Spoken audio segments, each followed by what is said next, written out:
Hello दोस्तों, नमस्कार। मैं एक सिंदूरदान गीत सुनाने जा रही हूँ। आप लोग को अच्छा लगे तो कमेंट करिएगा और बताइए कि गीत कैसा लगा। नमस्कार।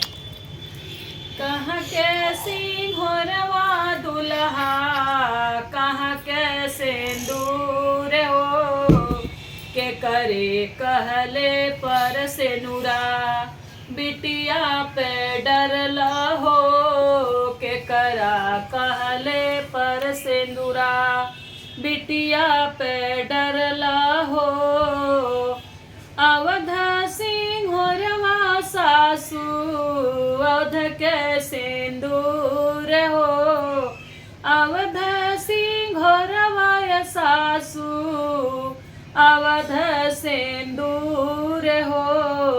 आमा के कहले डरली, रानी पे सिंदूरवा हो, आमा के कहले पडरली, रानी पे सिंदूरवा हो।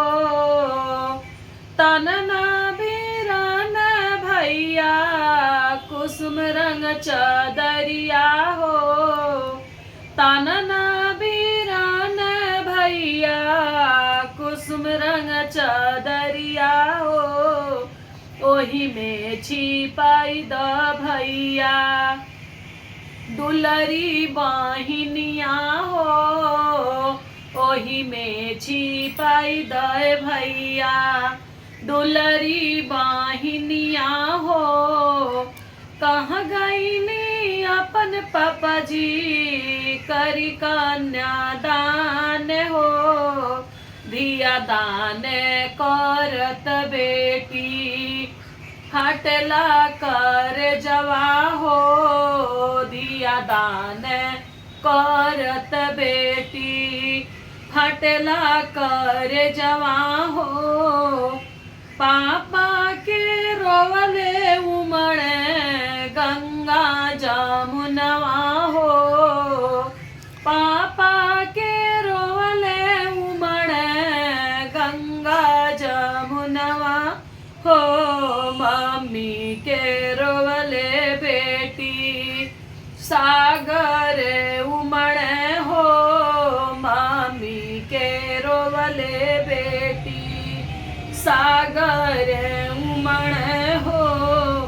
तुहरे रोवल का बेटी हो, नैहर लोग रोवे हो, सुन कैलू बाबुल गलिया, जालू दूरी देसवा हो, सुन कैलू बाबुल गलिया।